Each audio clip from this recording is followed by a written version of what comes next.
to our little roundtable we're co-hosting with Speaker Emerita Nancy Pelosi.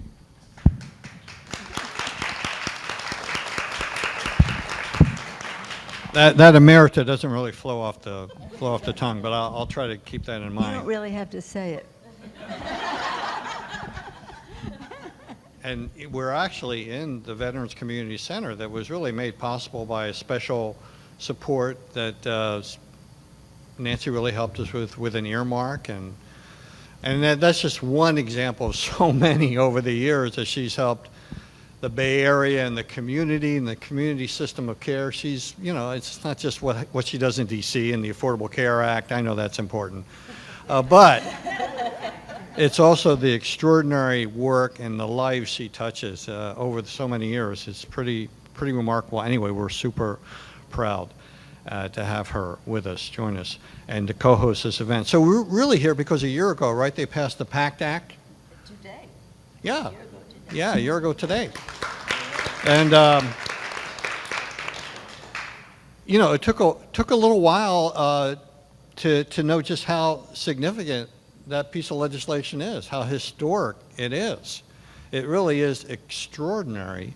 And, I won't steal the thunder, and I want Nancy to talk more about that, but the PACT Act have a major lasting impact on the lives of those who serve. Really, it's extraordinary. And to me, it's a true game changer. But we really have to be vigilant, right, to make sure the VA stays vibrant, robust, and strong. And we really have to do that. Maybe more about that, maybe some of my other remarks. But we're really pleased. So, too often and too far in between, it takes generations of veterans suffering to get the care they need, right? And for the country to take responsible for the true cost of war. And so those generations have really had to struggle. And we know about the post 9/11 generation and the multiple deployments. We know, of course, the signature wound of that war, which is traumatic brain injury. But there was a certain amount of support that they received that other generations, particularly Vietnam veterans, did not have. And I think a lot of folks got on board and supported them as they should have. But Nancy Pelosi has been with veterans well before that time, when veterans were not a popular issue, whether it was homeless veterans or it was veterans struggling for their basic justice and due rights, whether it was around Agent Orange or post-traumatic stress disorder. She was there and she got the job done. She's been a member of the advisory board of SWORDS for over 20 years.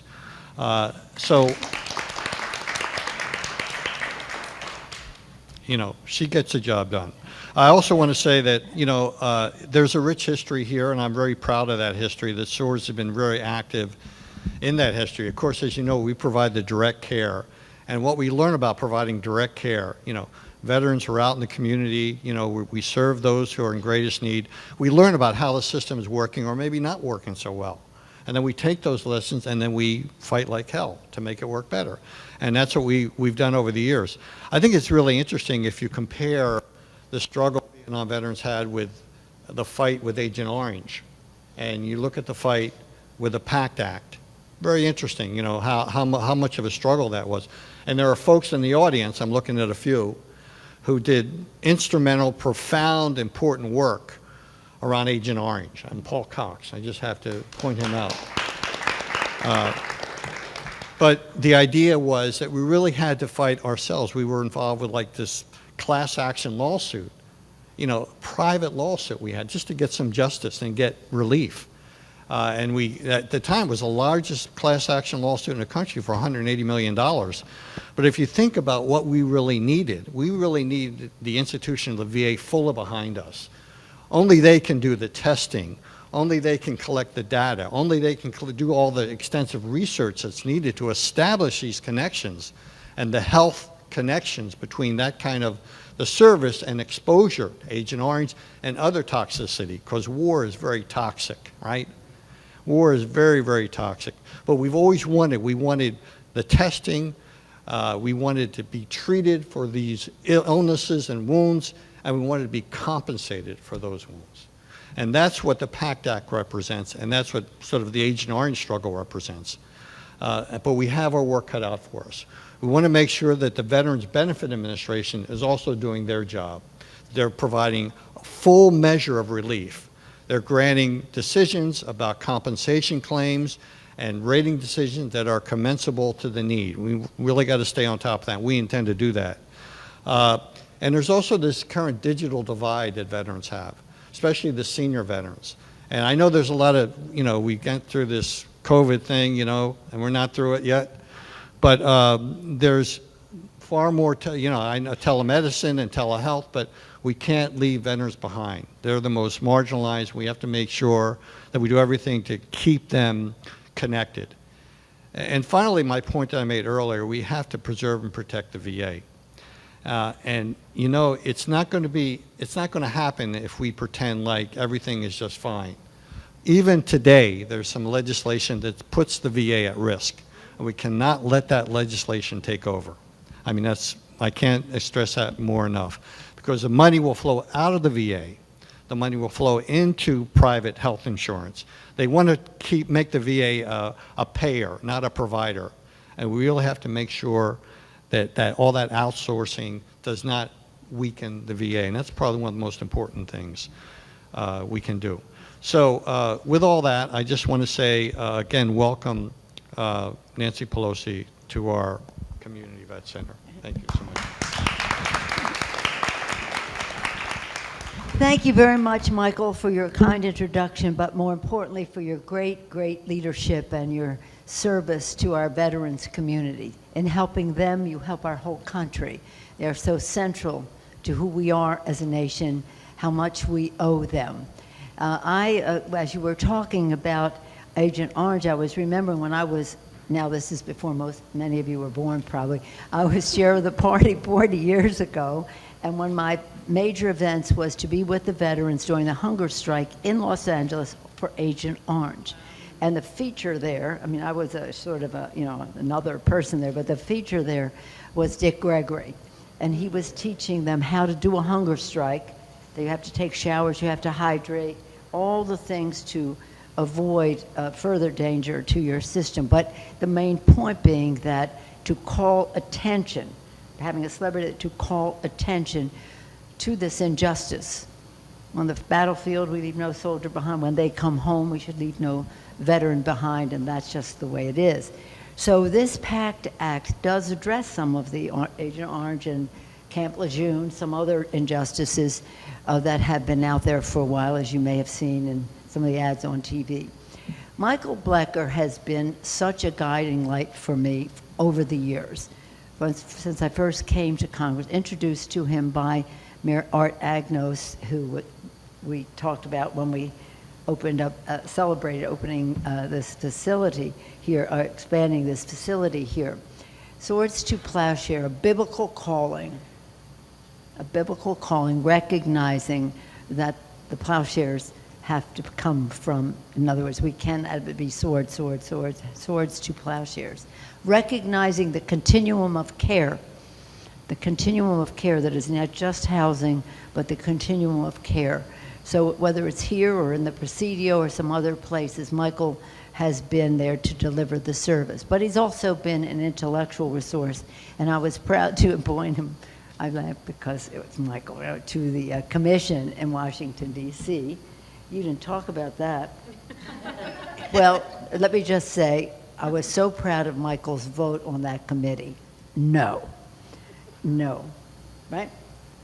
It was about health care for veterans and the rest, because there is a movement in the country to privatize almost everything, including veterans services, and they formed sort of new groups to sound like they represent veterans, but they represent reducing the role of Veterans Affairs, whether it's health or whatever else. In order for services to be delivered, the administration has to be supported. so that it can all happen. But anyway, here today, and so thank you, Michael, for your great leadership. I've seen his kids grow up. I mean, this has been a long time. It's been in Congress 36 years, and I met him when I first came here. And so thank you. And our history in our country has been veterans helping veterans. The American Legion were the ones who started the GI Bill of Rights, the first one. That's helped us do the veterans, the GI Bill for 9/11 for the 21st century. It was really Iraq and Afghanistan and that. Michael has been a champion for our Vietnam veterans and the rest. So in any event, this is about the veterans. And today is a very important day. 1 year ago, this became the law of the land. What's important about it is that it gives the respect to veterans. As I said, these burn pits were as big as a football field, or bigger, or 2 football fields. And they were breathing these toxic waste of all kinds, and very carcinogenic. And up until we're passing the bill, you had to prove that this was dependent on that, and where you were there, and what were the days. Forget that. You have a diagnosis, you were there, you qualify. Now, why today is important to us is not just to celebrate, but to say this. There is no deadline to apply for the PACT Act benefits. We're here because tomorrow is an important date to receive retroactive compensation. As you all know, veterans and survivors must file a claim before tomorrow to be eligible for PACT Act benefits backdating to August 10th of last year. With nearly 80% of all PACT Act-related claims already approved, there's no better time than to file this claim. There's opportunity. So I want to thank all of you for spreading the awareness of the PACT Act. I want to just make a special mention of John Field. John Field and John Stewart were so active in making this visible, because while we had the House, we were going to pass this bill, regardless of the minimal participation of the other side of the aisle. But the Senate, you need 60 votes, right? So, and that was a harder, heavier lift. It failed the first time. They insisted, demanded families of veterans and veterans on the steps of the Capitol all night with all of us there to make sure that we could get the bill passed. But without the public awareness, as many of you have heard me say on many occasions, public sentiment is everything. Outside mobilization makes good things happen. We can only maneuver so much internally, public sentiment. And Michael, you know the role that you played, and I appreciate that, but John Field and John Stewart took it to a global level of awareness. So John has just had a hip operation, or else I was going to try to persuade him to be with us today. He lives in New York. Get well. Thank you, John, and thank you to both Johns. I don't know if he's watching. I told him all about it the other day, but I don't know if he's in on it. But I do want to thank the San Francisco VA and the Bay Area VSOs, including Director Elena Kim. Thank you, Elena, and Director Jiao Li for the work that they are doing. Seeing these women in leadership positions for our veterans is something. Right now we're having... Thank you, Elena. Thank you. Thank you, Jean. Right now we're having a fight in the Congress. Forget I'm saying this. This is not appropriate. I'm digressing. But just so you know, we worked very hard to get the slogan changed for those, not just he, but those. Right? So now they want to revert. They want, in the defense bill, they want to take that back to he. Not to recognize the role of women in the military and veterans. So we have they have to get used to women in power and the VA. So thank you for what you do for the city and for the VA. And Michael, I've sung his praises, and I always do. He's remarkable. But I'm very excited that we're welcoming Chief Operating Officer Tramisha Garner, who's going to be taking over here. Another woman in leadership for our veterans. That's pretty exciting. And so in any case, this legislation, our chairman of the VA committee last year is Mark Chicano. He is the ranking member now, soon to be chairman again after the next election, but right now. But he, working with Raul Ruiz, who's a physician and a public health expert, really constructed this. Senator Tester in the Senate, very important. But without Mark Chicano, we would not have this. So again, it's a privilege to hear directly from San Franciscans who have served in uniform. We've strived to honor our veterans with expanded benefits and improved services. Listening to hear how you see things is a vital resource to us. So as we gather 1 year since the passage of the title is Honoring Our PACT, our promise to our veterans, ensuring veterans exposed to burn pits and airborne toxins in the line of duty get the care and benefits they deserve. If they're diagnosed, if they were there, they qualify. No red tape, no bureaucratic proof of this, proof of that, and the rest of that. That's why we're so pleased that so many have already been improved within this past year under the leadership of the Biden administration. So with that, I'm going to yield back to you, Michael, for how we proceed from here. Sure. Let me introduce, I think Tremisia is next. Tremisia Gardner, who's really just has done some wonderful leadership at Swords, and she's going to be carrying the agency, and she's just a remarkable work. So I'd like to pass along to Tremisia Gardner, our Chief Operating Officer.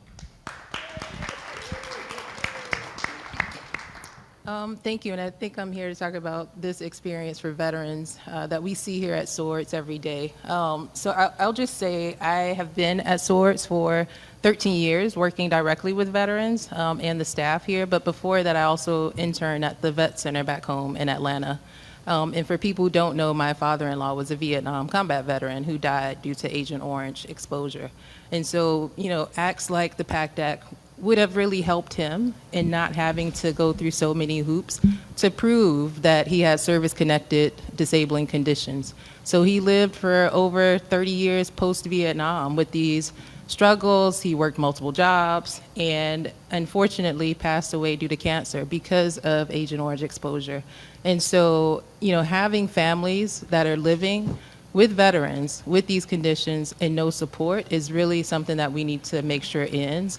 And the hope with the PACT Act is getting this information out there, not just to veterans themselves, but also to families, because a lot of families are helping veterans day in and day out to really access these resources. A lot of these legislative acts are very convoluted, and it's a lot of words, a lot of language. Many of us don't understand like half of what's in there, but we're like, okay, let's figure this out, because it means a lot. For a veteran to become service connected opens up a whole new world for them. It gives them access to health care, and it also gives them access potentially to housing, which is a very vital resource for folks who are out on the streets, who've served our country. So access to the HUD-VASH program, which are VA-supported housing vouchers, is critical and life-saving to get people off the streets. So, the PACT Act is looking at compensation, which is what most people think about, but it's also those other resources that are just as life-saving: health care, housing, social work supports. All of these things are critical and vital if we're going to talk about having veterans really return to their communities and become whole persons, because service in combat and just service in the military can be traumatic for folks. People are leaving their families, they're leaving their communities, and they're going off into places that many of us don't know what happens on the other side. And so when folks come back, we're trying to reintegrate. When my husband came back from combat, I had to learn a whole new language. Who is this person? We got 2 kids now. When he left, we had 1. So figuring things out, piecing it together, it's a lot of work. And my husband was a reservist, so he didn't deploy from an active duty military installation. So it was us in the community with family trying to navigate. And so we've done an okay job, we think, but there are many veterans out there who may still be struggling. So hopefully, the information that's shared here today can really get veterans inside, have them understand the resources that are out there and all of the people who are advocating to make these resources possible. Because it's not just us. There are a lot of folks who are really pushing for these things to become law, to be out there in the streets, in the community, getting the words out to folks who may be in encampments, all the way to folks who are in housing and doing well. Veterans need to know what resources are available to them because they deserve them. They fought, they served their country, they were willing to fight even if they did not deploy because maybe they were in peacetime, but folks need to know what's available to them. So I hope, just this small amount of, us being here today is really gonna help push this forward. And I think, like the speaker said, thank you for not having to say the Emerita part. This is amazing. They never say it for a man. Exactly. And you're always our speaker. So, getting this out there and really pushing the envelope, because what folks don't know is not every veteran has access to VA healthcare.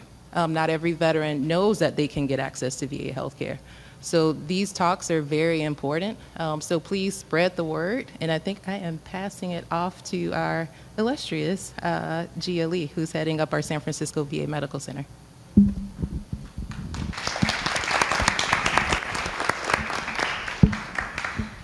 Well, thank you, Speaker Pelosi, for convening this roundtable discussion to help highlight the PACT Act and this essential time at the 1-year mark.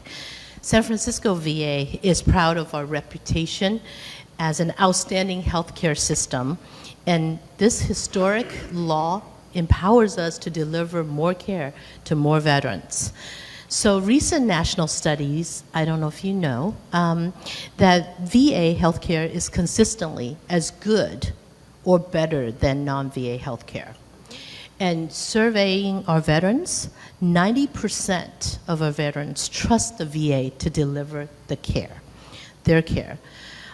We honor this exceptional level of trust by carrying out the PACT Act, which is, as said earlier, perhaps the largest expansion of veterans' benefits in the history. It allows VA to deliver more care to millions more veterans.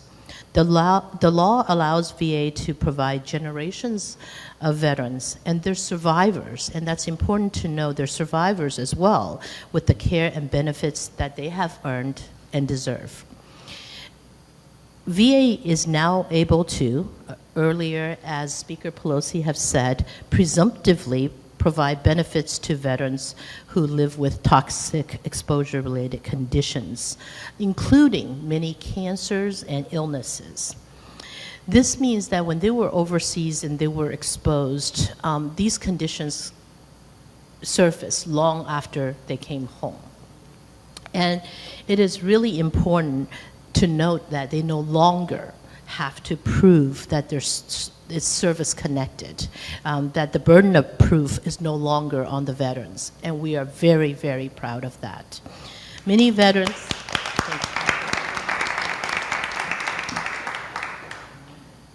so really, the message that I want to deliver today is that many veterans who weren't previously enrolled with VA can now do so, including those who served in Vietnam era, post 9/11, Gulf War era. This allows us to really serve generations of veterans at our healthcare facility. This also allows us to deliver benefits to the survivors of veterans who passed away as a result of toxic exposure. Because these conditions have already really seriously impacted our veterans and their family, San Francisco VA staff is here and ready to help veterans apply for the PACT Act related benefits. To the veterans and their families and their survivors, I want to share a few key updates. We at the VA want veterans and survivors to apply now. While there's no deadline, as mentioned before, there is an urgency if we want the veterans to get the maximum amount of benefits. So if by tomorrow that veterans apply, or even file an intent to file, their benefits can be actively backdated to August 8th of 2022. So I think it's also important to say that some veterans, since we have hosted many PACT Act events at our facility, at our CBOC, in our catchment area, some expressed concerns about how is it going to impact? Is it going to negatively impact the benefits that are already received? But the truth is this: if you file a claim, you are 32 times more likely to see your benefits increase, if not stay the same, but not decrease. So it's really, really important to note that there's no harm in filing. The other thing I really want to caution our veterans: if anyone convinces you that that you need to pay someone or you need to hire a lawyer to get these benefits, that is not true. San Francisco VA healthcare system, and I can say any VA healthcare system, is here ready to serve you and help you file. I also like to take this time to highlight the impact of PACT Act thus far. We're very proud that almost 4 million veterans to this day have been screened for toxic exposure. And the last I checked on the enrollment, we have enrolled additional 287,000 veterans into the VA healthcare system. So as the director for San Francisco VA healthcare system, our mission is helping heroes heal through innovation, compassion, and partnership.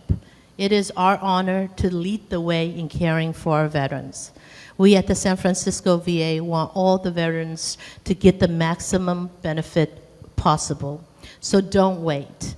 Visit va.gov/PACT or call 1-800-MY-VA-411 to learn more and apply today. So thank you again, Speaker Pelosi, once again for this opportunity to honor our commitment to serving our veterans. Thank you very much.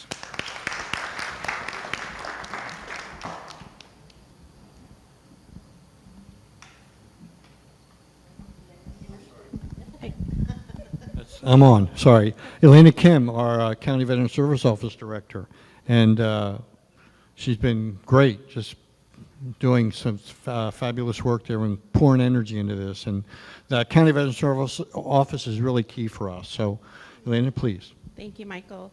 Good morning, everyone. As an Army veteran myself, I was exposed to burn pits in Iraq, and I want to echo the gratitude today to Speaker Pelosi and her staff for their leadership, to Congress for passing, to the President for signing, and to the VA for enacting the PACT Act.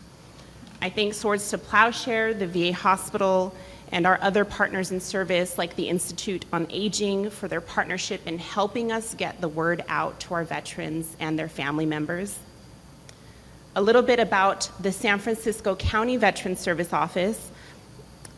The SFCVSO and CVSOs across the nation are helping veterans and their family members apply for federal, state, and local benefits every day.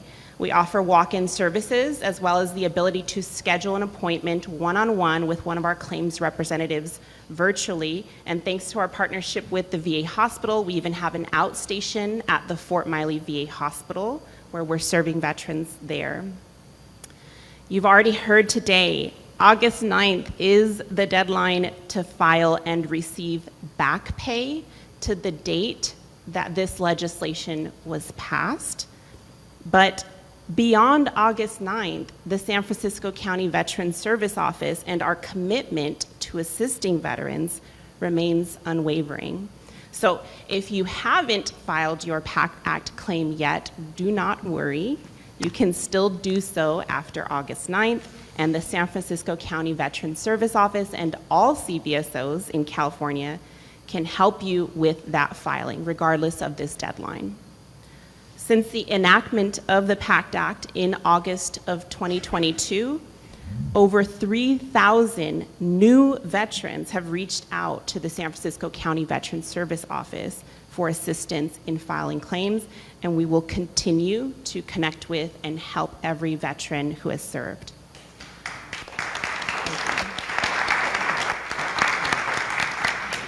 One thing I want to note about our office is we do not turn veterans away. So our staff, which is mostly comprised of veterans ourselves, we support anyone who has served regardless of geography or income. In fact, roughly 4 out of 10 of our clients are coming from out of county, out of state, and even out of country. We have veterans who served in the US military but live in the Philippines or live in Mexico who are reaching out to the San Francisco County Veterans Service Office for information about this legislation. And we will continue to help them because we believe it's a testament to their resilience and their dedication to get the benefits that they rightfully deserve. A lot of folks don't know this, but working with a CVSO versus filing your claim yourself results in higher approval rates from the Veterans Benefits Administration and higher amounts of pay to the veteran. However, CVSOs are locally funded, so there is a bill out there right now, the CVSO Act, which is HR 984, which would enable local jurisdictions like San Francisco with federal VA funding to hire more employees and help more veterans. And let's not forget that CVSO employees are also mostly veterans, so you have that added bonus of hiring more veterans. The increased demand that we have received from the PACT Act is very heartening, but it also highlights the need, the pressing need for continued support and funding for CVSOs and other organizations like Swords to Plowshare who are responsible for being on the ground and filing these claims. In light of the magnitude of interest that veterans have in the PACT Act bill, I do urge VA and our esteemed members of Congress to pass the CVSO Act, HR 984, which would provide much needed funding to the county veteran service offices so that we can ensure that we have the resources to continue to assist those who have served our nation. Thank you for your time, and of course, thank you to our veterans for their service to our nation.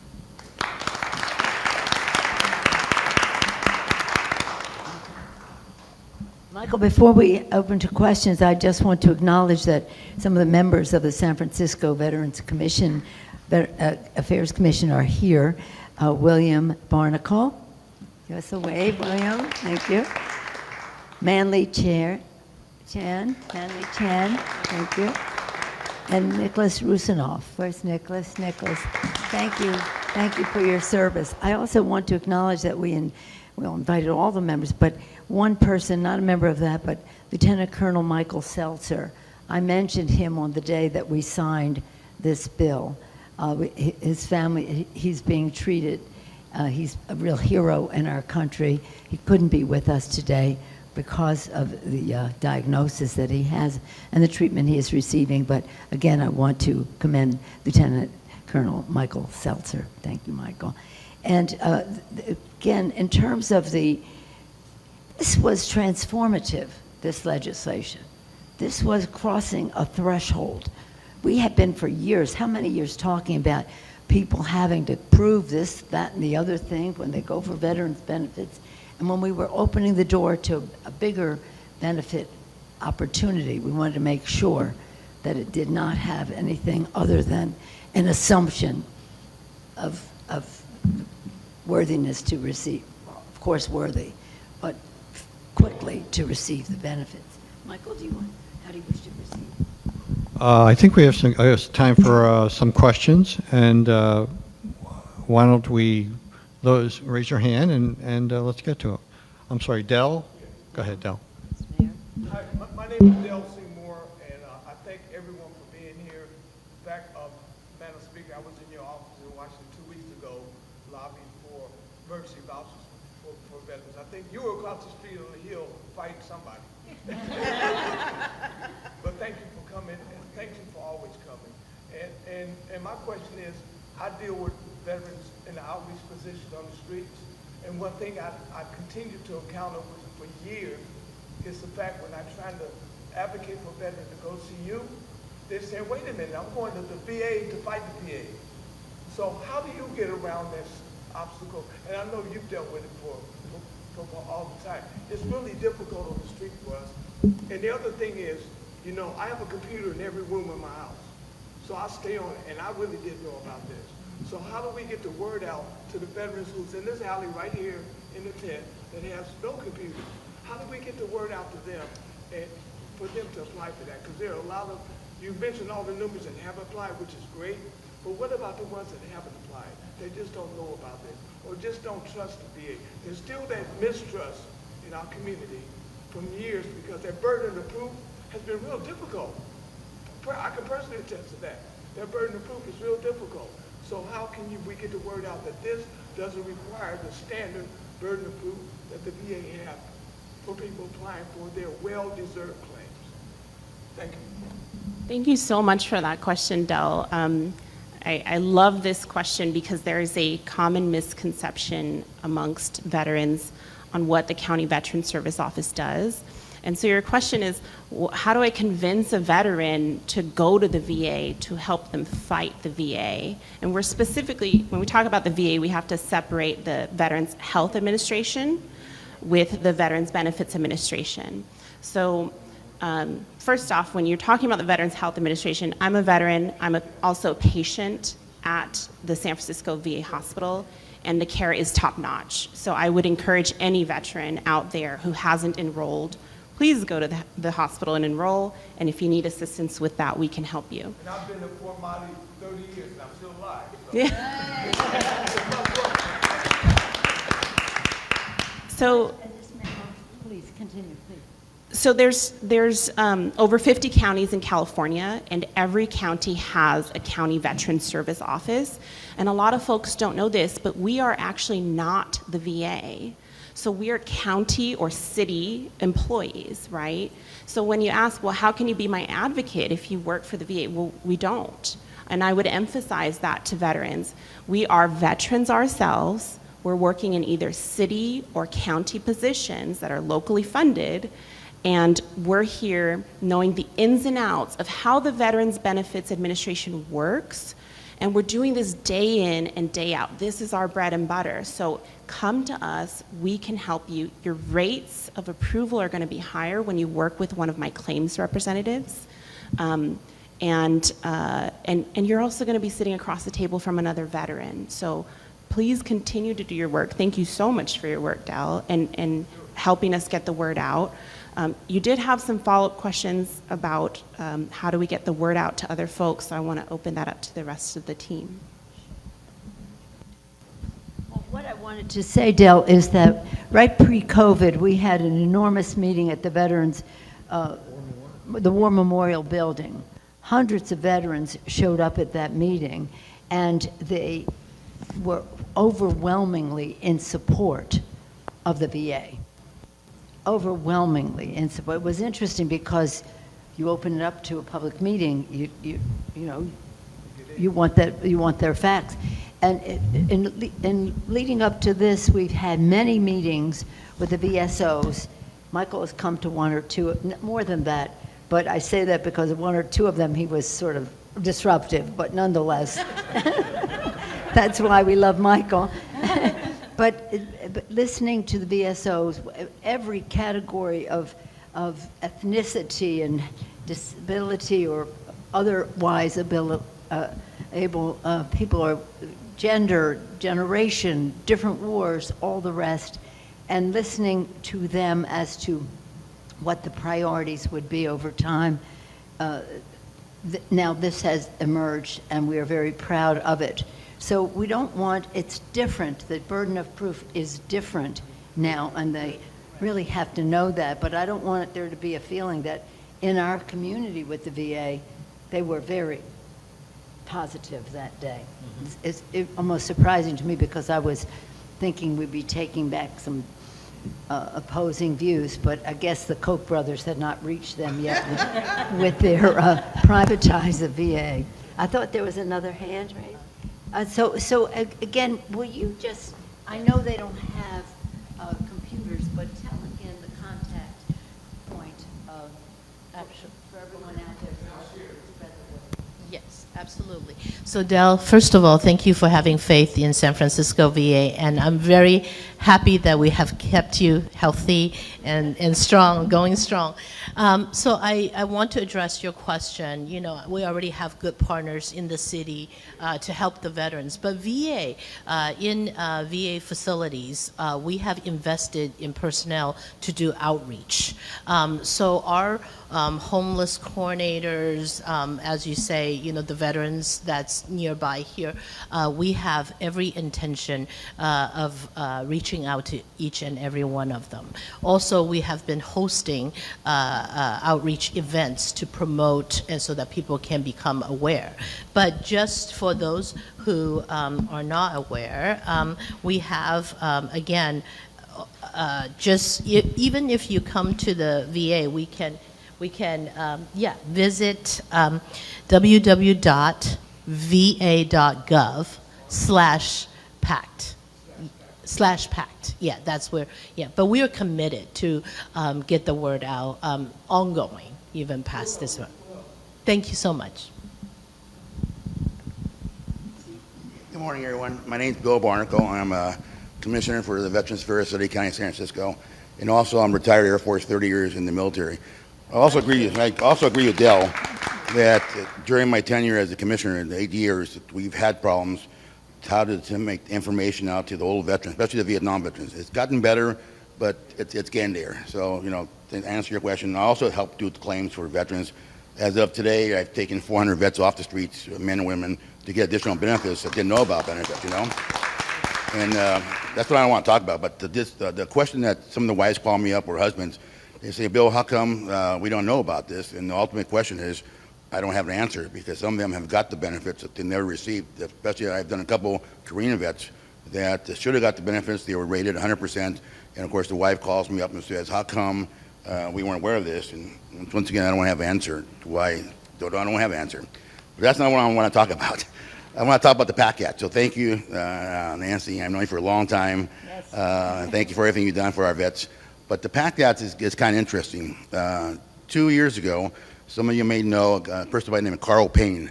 Carl Payne was a 10-time world champion cable car player, retired from Muni, and then also retired from the SFPD.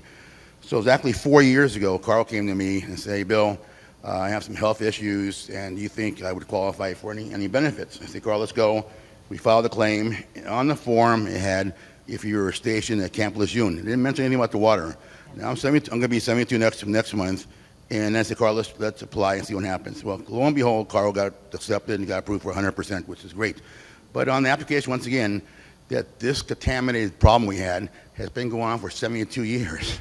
And Carl applied, and he got approved. Once again, on the application, it says, were you stationed at Camp Lejeune? And of course, Carl was stationed at Camp Lejeune, I think, in the 50s.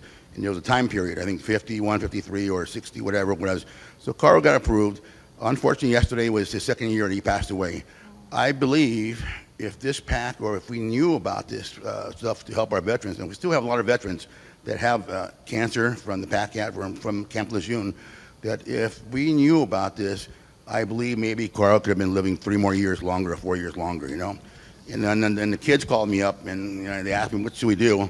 I said, don't do anything, let Carl rest in peace, because that's not going to prove anything. But I want to say thank you for all you've done for the PACT Act and everything else.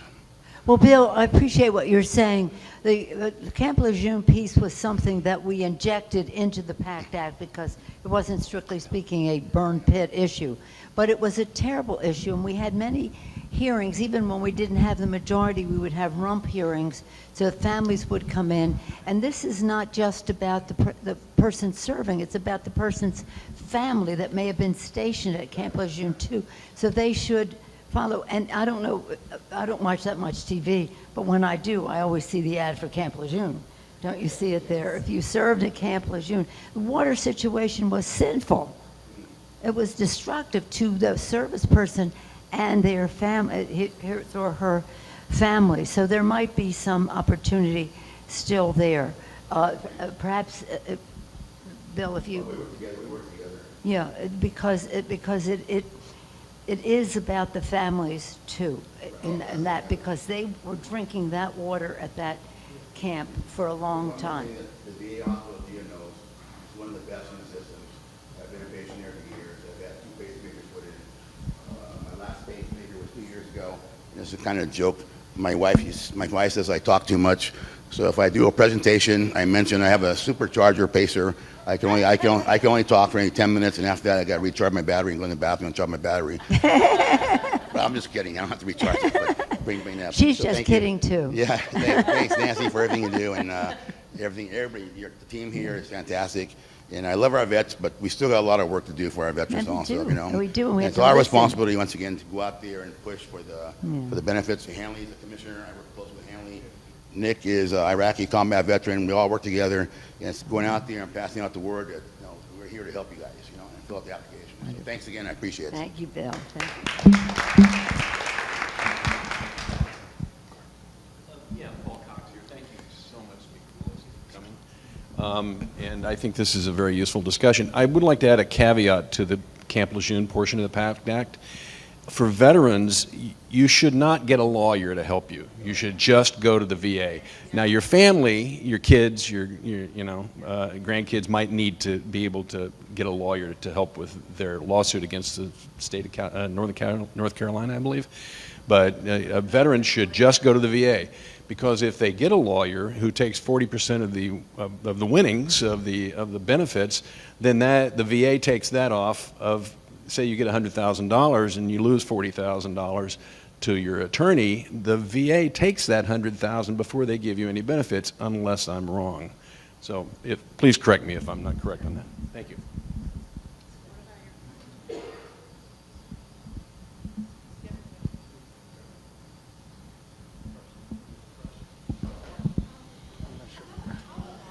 Okay, I'm not sure if there was a question that you posed that needed to be answered. Okay. Thank you, Mr. Cox. My name is Abdul Mansouri. I am the Director of Education for Vets in Tech. I just have a simple question. So moving forward, what plans or initiatives are in place to ensure that the benefits provided by the PACT Act continue to reach and support veterans effectively?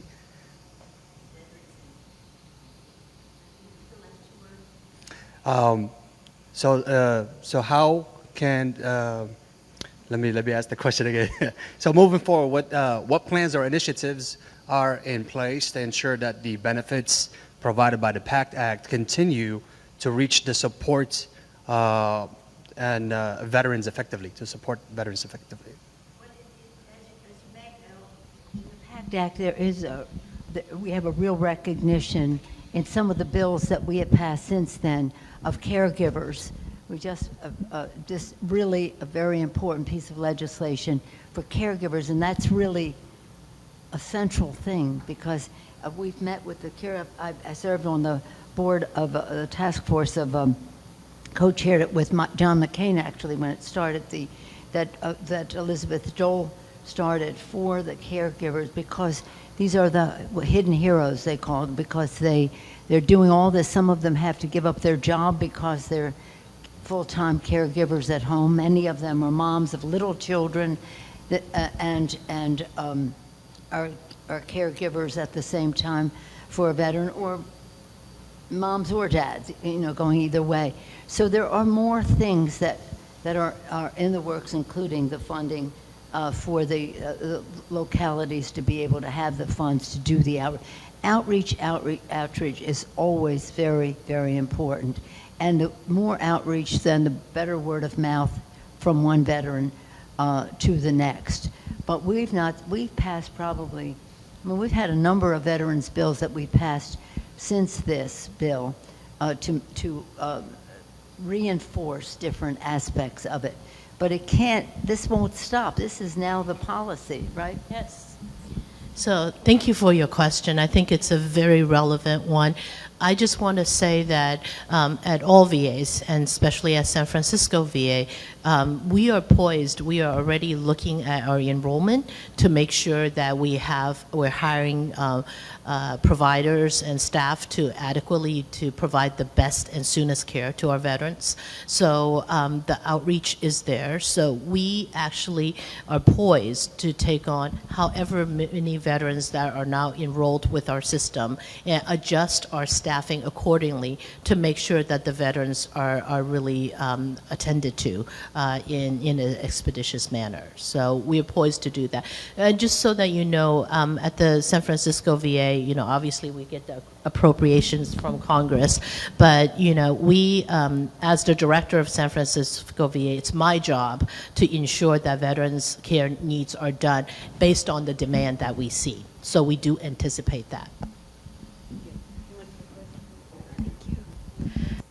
Thank you. Yeah, I just had a quick question. I'm not sure if you would have the exact estimate on this, but how long can veterans, or how long would it take for veterans to receive their benefits? What's the timeline like for them actually getting them?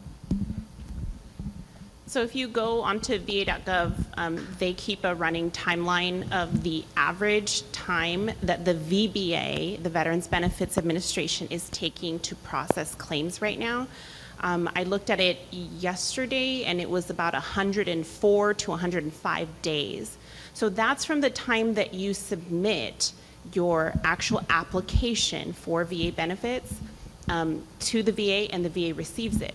Now, keep in mind, at the County Veteran Service Office and at Swords to Plowshare, some of the work that we do with the veteran happens before they get their application submitted. So we're doing a lot of prep work with the veteran beforehand. That prep work could take anywhere from a day to several months, and then we get the application submitted, and then from there, the VA is taking about 104 to 105 days to process the claims.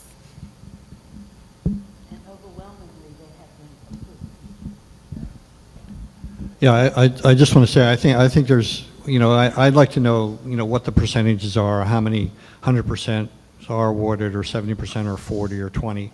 I think that would be significant, because that tells you whether the measure of relief was full versus if it was just a 20% rating that was given. So I'd like to see more transparency on the actual award percentages myself. So I think we are running short on time, maybe, so I just want to make sure before we, no?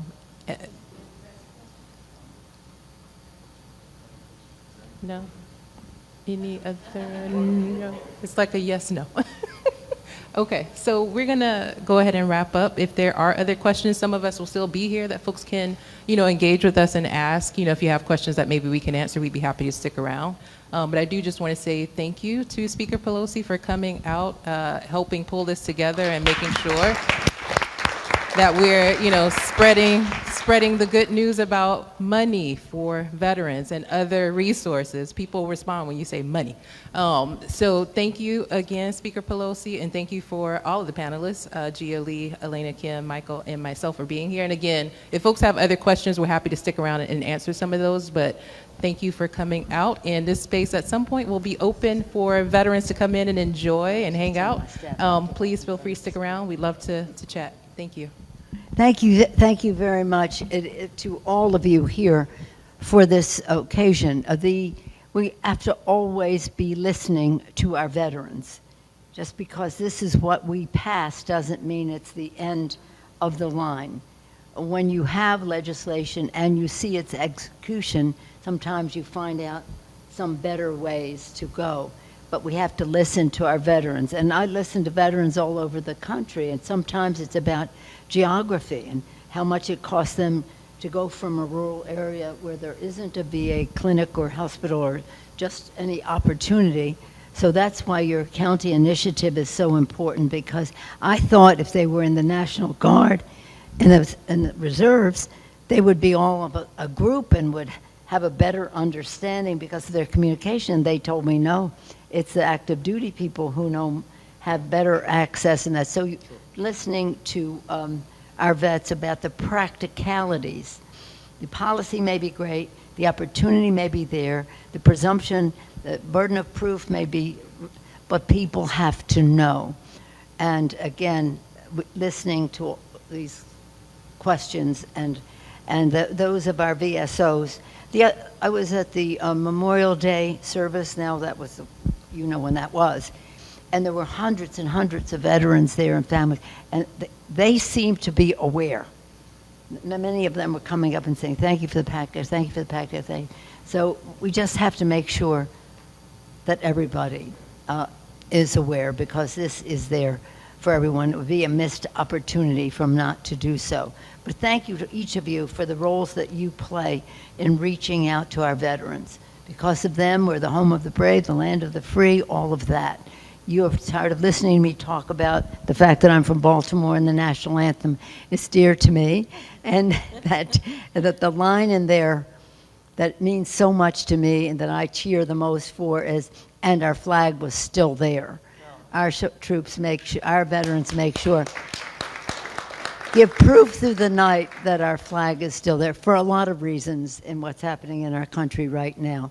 But we know our debt is a great one. Again, we leave no veteran behind when they come home. So thank you all for making that a reality for our veterans. And thank you so much to the city and the county of San Francisco, to you, Elena, to Gia and the VA, and we're so proud of Fort Miley and the work that is done there. Thank you to our new executive director, what do we call you now, Madam President, or? And Michael. Kaiser. Congratulations and thank you for everything. But thank you all to our commissioners and our friends, Mr. Mayor of the Tenderloin. He has no term limits, he tells me, but thank you all. Bye-bye.